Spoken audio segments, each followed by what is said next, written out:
According to General Hospital spoilers, when Jason Morgan eventually locates Britt Westbourne, he might deliver 6 strong words to her. Here is what GH viewers may expect from an emotional confession and reconciliation.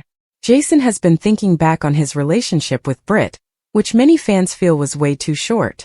Jason and Britt never had the opportunity to completely explore their potential together, but hopefully that will change in the upcoming months. It's only a matter of time till they meet in person now that Jason is making efforts to demonstrate Britt's survival. Britt was unaware that Jason was watching her board the jet to Dubrovnik when he saw her at the Paris airport. Britt should have an opportunity to respond to Jason the next time they meet each other. When Jason finds her and starts questioning her about her fictitious death, and the reasons behind her fleeing from her loved ones back in Port Charles, Britt could be taken aback. That list isn't very long, but Jason is definitely on it. It's possible that Jason is preparing to make an emotional admission that will warm Britt's heart and usher in their new chapter together. When Jason chose to marry Carly Spencer, he upset Britt, but he was in a difficult situation because he was attempting to assist control the mafia turmoil while Sonny Corinthos was thought to be dead. This leads us to the 6 strong words that Jason may have said to Britt. I never stopped caring about you. Jason didn't forget about Britt and their relationship, even though his feelings for Carly did grow throughout that period. Once Jason cracks the most recent mystery surrounding Britt, their special bond could only get stronger. Britt will undoubtedly have a lot of explaining to do, and since Jason also cheated on a terrible fate, she might also require him to explain certain things. Stay tuned for updates on what awaits Jason and Britt as they prepare for what may be an incredible second-chance romance. According to General Hospital spoilers, Britt and Jason will cross paths in a reunion plot that promises to be full of shocking revelations. According to the Friday, August 1st General Hospital recap, Vaughn and Jocelyn Jacks received a fictitious newlywed resort mission, and Jason Morgan was taken aback by Britt Westbourne's voice over the phone. Christina Corinthos Davis noticed that Marco Rios was injured in the Metro court pool, but he offered her the same false ravine story he told the police.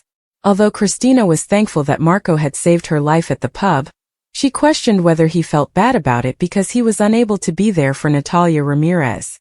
Sonny Corinthos was also mentioned, but Christina reassured Marco that her father had nothing to do with Natalia's death and wouldn't have harmed her. Felicia Scorpio, whom Lucas Jones had consulted at GH about Sonny's predicament, advised him not to allow Sonny to interfere with his personal relationships. At Alexis Davis's office, she met with Sonny and interrogated him about Marco's kidnapping. Sonny maintained that Jen Sidwell was the threat, but Alexis hinted that Christina might be following in her father's footsteps given her recent actions. Sonny couldn't understand what that meant, but Alexis was able to hide her mistake. After a while, Lucas ran into Sonny at the Metro court pool and suggested that perhaps someone need to inform Christina about Sonny's kidnapping of Marco. Sonny just went away after telling Lucas to complete his task. Regarding Dante Falconeri, he displayed a photo of Greta the courier to pool guy Danny Morgan. Since he received $50, Danny recalled her as the large tipper Jocelyn had told him about. When the woman snatched the backpack, Dante knew Jocelyn was with Professor Henry Hank Dalton at the pool that day. Dante observed Emma Scorpio Drake's flirtatious attempts to court Dalton while Outback was by her side at the pool. Eventually, Emma discussed a major speech Dalton was organizing with Giovanni Gio Palmieri. Emma planned to break into the lab using the master key that had been stolen while Dalton was speaking at the event. Since it would raise questions if Dalton's star student wasn't present taking notes, Gio said he would complete it alone. Jason updated Anna Devane at her home on the sighting at the Britt airport and the absence of cremation proof.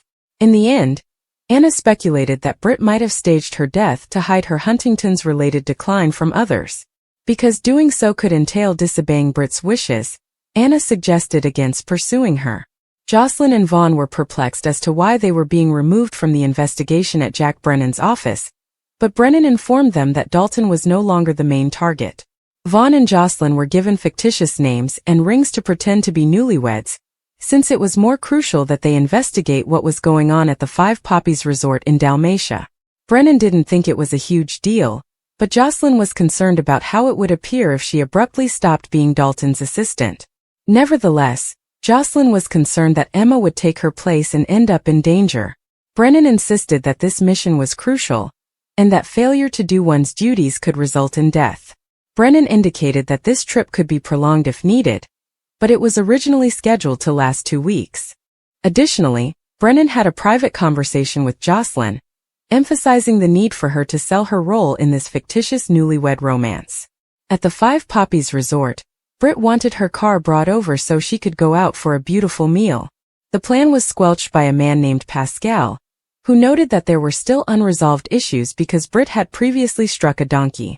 Pascal argued that he believed it was based on Britt staying on the property given her physical condition, even though she was ready to have a driver take her into town. Clearly, there was a mysterious man in command who would rather Britt remained on the scene. Britt believed her trip to Paris caused a stir, and pondered whether she should simply remain caged up until Greta delivered further information. Pascal promised Britt that he would share the information.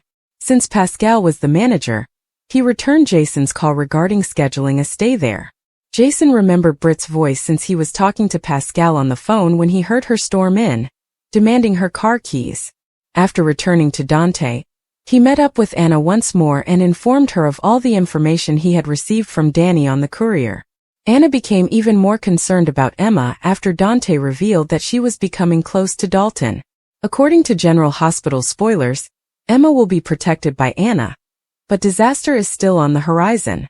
Not at the edge of the hospital rooftop, where so many events in Jason's life had come full circle, and not in this manner, was Jason expecting to see Britt again. She stood with her arms folded, facing the wind, her hair gleaming in the sunlight as though the cosmos had preserved her while everything else in his life fell apart. He was silent for a moment. He didn't want to break their quiet time together. Sensing him before she heard his footsteps, she turned first. The wall he knew all too well appeared when her eyes locked with his. It was something Britt had created out of suffering and to survive. Her body betrayed her, yet her look challenged him to speak. Her breath caught a little. The delicate way her fingers tucked into the sleeves of her coat. She was still concerned. She hadn't moved on from him yet, and it infuriated her. She stated plainly in a stiff, restrained voice, "You shouldn't be here." Jason said, "I had to see you," moving closer yet maintaining her personal space. His heart pounded, yet his voice was level. Her head was cocked. "Because I'm missed?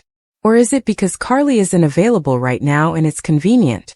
Her speech was one of silent destruction rather than hatred. He didn't recoil. He was struck. He was worthy. Everything. "I apologize," he replied quietly. With a sneer, Britt moved to the roof's edge. "Jason, you don't get to apologize. You went out. You passed away. Then you returned without even looking for me." "I was," he trailed off, trying to find the right words, but they all seemed like justifications. "You were occupied," she said icily, "with the crowd. Alongside Sunny. With your unending devotion to everyone but yourself." Jason briefly looked down.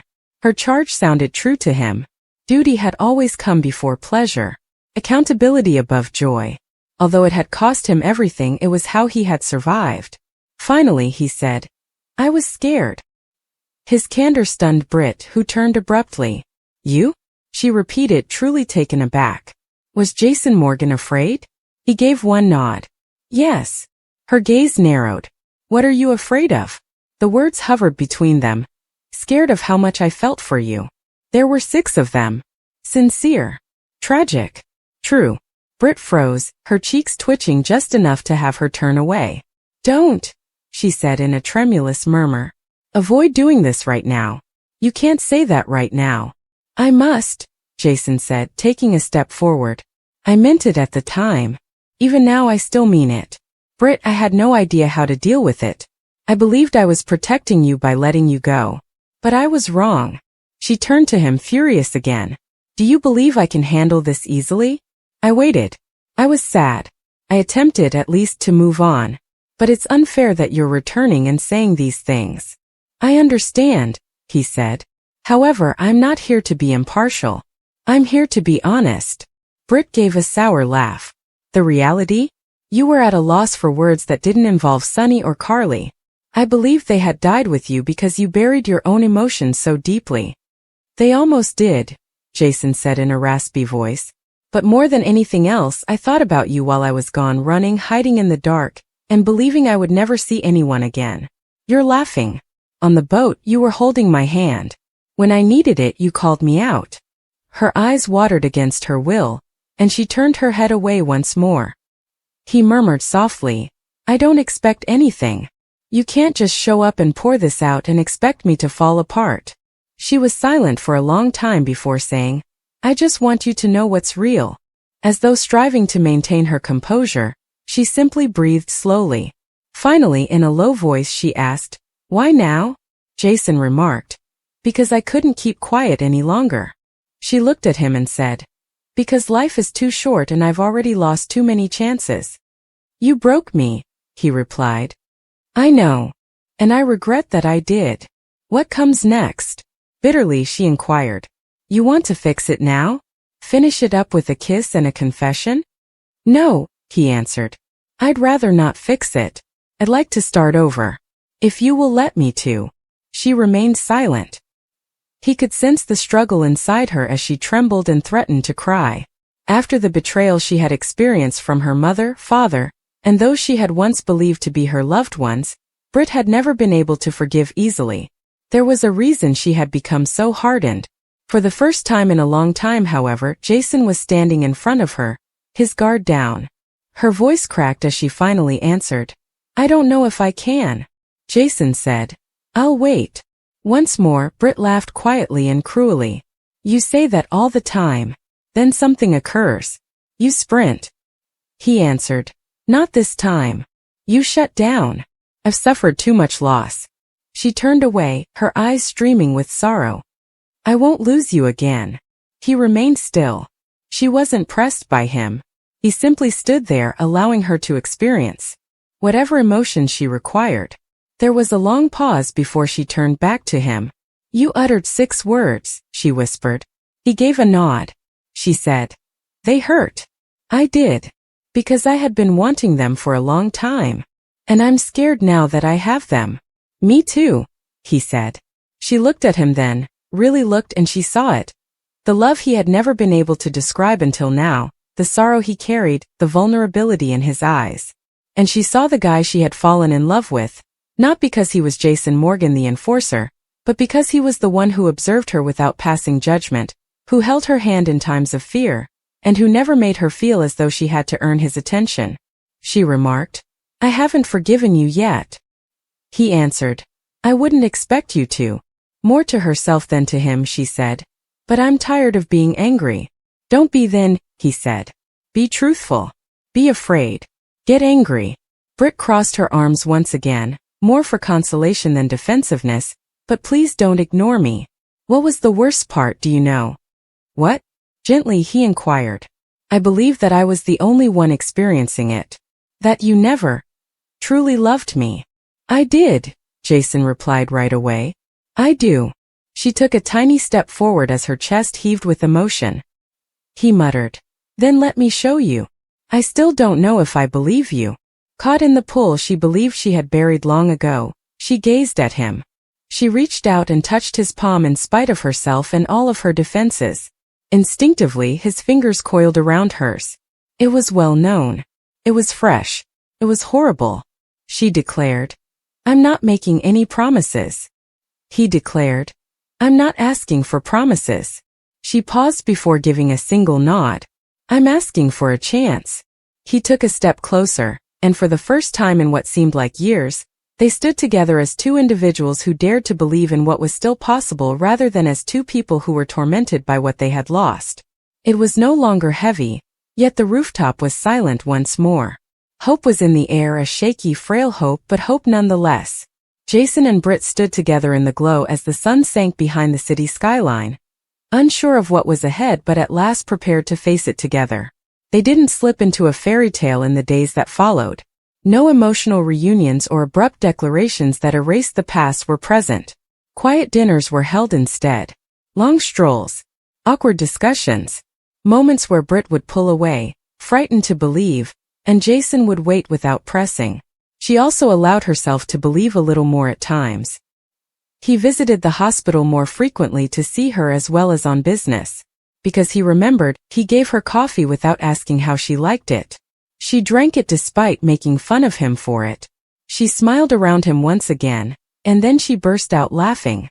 Not always, but more than previously. Jason made no effort to be flawless. He made no effort to be someone else. He simply appeared repeatedly, silently, and regularly. And the bulwark Britt had constructed started to crumble, brick by brick. It's not always about romantic sweepings or extravagant gestures. Sometimes just 6 words are uttered into the void between 2 damaged people. It's everything in 6 words. The door opens again after 6 words. I was afraid. This time he meant it when he said, "I love you." Each and every syllable. Port Charles's tension and the emotions that swept through its people never seemed to stop. Even though Jason Morgan wasn't easily spooked, he was taken aback by Britt's voice resonating through the hospital corridor. Since he hadn't seen her in what seemed like forever, he had assumed that she had either moved out of town or buried herself in her work. But knowing that she was in the same building and hearing her again made him feel something he wasn't ready for. She was no longer merely a part of his history. Whether he acknowledged it or not, she was still a part of the present. Unaware that Jason was standing nearby, Britt had been paged for an urgent consultation. Her voice, clinical but distinctly hers, echoed down the clean hallway. Jason's pulse skipped a beat as he froze, memories flooding back. He thought back to the times they had spent together before everything went awry. Her knowledge, her passion, and her ability to make him grin when no one else could. He was reminded of everything by her voice, including their kiss in Canada, their jokes, the nights they had spent hiding out, and the odd sense of security he had felt in her arms. He wasn't yet prepared to confront her. However, it was too late. As she turned the corner, Britt saw him and they looked at each other. She had a moment of surprise, then another moment of something else. Hurt? Solace? Anger? She didn't turn her head. "Jason," she began, her voice quieter and lower now, yet it was heavy with the weight of all they had not yet discussed. With a small nod, unsure of what to do with his hands, feet, or heart, he answered, "Britt." The ensuing quiet was deafening. The fury that was brewing between 2 people who hadn't properly said farewell was ignored by the doctors and nurses who passed them. Finally, she crossed her arms and replied, "Didn't expect to see you here." Although she spoke in a calm tone, her eyes revealed who she was. Jason swallowed the lump in his throat and said, "But then again, Port Charles is full of ghosts." She answered, half laughing, "I never left. I didn't know you were back." He took a step closer and said, "I was simply no longer significant enough for anyone to notice." "That's unfair." Britt's mouth clenched. Jason had no response when he was asked, "What's not fair, Jason, is waiting for someone to come back from the dead and realizing they chose someone else to live for. Because she might have been correct. Even though his heart hadn't totally recovered, he might have decided to move on. Perhaps burying what they had was simpler than confronting the prospect of losing it once more. Even so, he couldn't ignore the pain in his chest when he saw her now. Then he said, "I didn't forget about you. I made an effort." Britt's breath caught a little, but she immediately masked it with a smirk. "But I didn't. Avoid doing that." She turned and left before Jason could respond, leaving him staring at the area where she had been. Don't say things you don't mean. He had a feeling that this was not the end of it. In Port Charles, Vaughn and Jocelyn were starting something completely different, while Jason battled the burden of old feelings.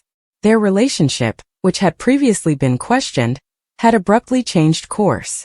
To the astonishment of many, Jocelyn had agreed to go to a remote newlywed resort on the coast with Vaughn, just the 2 of them. She had also continued to maintain her relationship with him. The resort was promoted as a romantic haven for honeymooners and couples seeking a getaway. A place of intimacy, luxury, and connection. Given that their relationship hadn't been completely acknowledged back home, Vaughn and Jocelyn's decision to choose such a location was unusual, even audacious. Jocelyn, however, made the choice for reasons other than lust or love. It has to do with freedom. About not apologizing for her choice of route. Jocelyn felt the freedom envelop her like the sea wind as soon as they arrived on the resort grounds, hand in hand. As Vaughn gently pulled her toward the main lodge, the sun brushed over her skin. Around them there was laughter. They were unknown to everyone here. Nobody passed judgment. Their accommodation, which included a private balcony, a hot tub and floor-to-ceiling windows with views that went on for miles, was situated above the coastline. No drama, Vaughn said as he gathered her in his arms and kissed her forehead. Just us. And Jocelyn believed it for the first time in a long time. On the first evening they explored the resort, sampled wine, danced under string lights, and indulged in spa treatments. Jocelyn had never seen Vaughn so patient, so alert, so vulnerable. He talked candidly about his past, including his misgivings about commitment, his damaged trust from former relationships, and the reasons he had first been attracted to her. He assured her that she was not scared to fight. With a smile, Jocelyn put her head on his chest and said, "Even when people expect you to back down." They smiled, and for the remainder of the evening, it seemed as though everything had vanished. "That's because I was raised by Carly." They swam under the stars when Vaughn dragged her into the pool, clothing and all. Jocelyn needed it, and it was impetuous and stupid. Word of their escape had already sparked rumors back in Port Charles. Recognizing that Jocelyn was no longer a child, Carly struggled with the need to protect her daughter. Even though she was encouraging, Trina was concerned that Jocelyn would be putting herself in a difficult situation. She had remarked, "Vaughn is charming, but charm doesn't last." Britt, meanwhile, had remained in the hospital following her encounter with Jason. She plunged herself into her cases and kept her head down, but she couldn't help but glance at the nurse's station whenever she passed it, and he was already staring at her most of the time.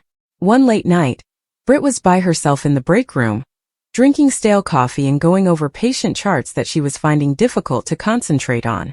Jason emerged in the doorway, initially silent, and then cautiously entered. "You were correct," he muttered. Britt's face furrowed as she looked up. "How about? I ought to have returned sooner." She looked at him doubtfully and said, "I should have told you what you meant to me." "Now what do I mean?" Jason didn't respond verbally. For the first time he sat across from her, crossed the room and showed vulnerability. He remarked, "I didn't think I'd get a second chance. With you. With anything. However, seeing you again made me realize that I still had feelings for you." Britt's gaze softened, but she refrained from reaching for him. "A lot, actually. Jason, I require more than sentiments. I require the truth. Stability." "I know," he continued. "Not just someone who shows up when it's convenient. And tonight, I'm not pleading for your pardon. Just don't close the door just yet." There was silence between them. Cautionary but not chilly. At last she muttered, "I won't shut it." Jason nodded, and for the first time in days, he thought perhaps things weren't as broken as they appeared. "But I'm not swinging it wide open either." Jocelyn and Vaughn's adventure came to an end on the last night of the week. They had discussed everything, even their baggage, families, and future aspirations, and they made love with a tenderness that seemed more than just passion. Seemed like a start. However, Vaughn's phone buzzed with a call from Port Charles on the final night. His expression changed in some way. With a sickening feeling in her stomach, Jocelyn watched him step out onto the balcony. He appeared solemn when he came back. He answered, "That was my brother. I have to take care of something at home." "Now?" With a hint of panic in her voice, Jocelyn inquired. "Wednesday morning," Vaughn stated. "However, I don't want this to be over." Jocelyn reached for his hand, saying, "I don't want us to end. So let's not." He kissed her hand and said, "When we return, let's figure it out." Deal. However, Jocelyn couldn't get rid of the thought that things would be different when they returned to Port Charles the following morning while they packed. Not only for Kate and Vaughn, but also for Jason and Britt, as well as the other complicated relationships that await development in a community that never pauses, even when hearts aren't prepared to catch up.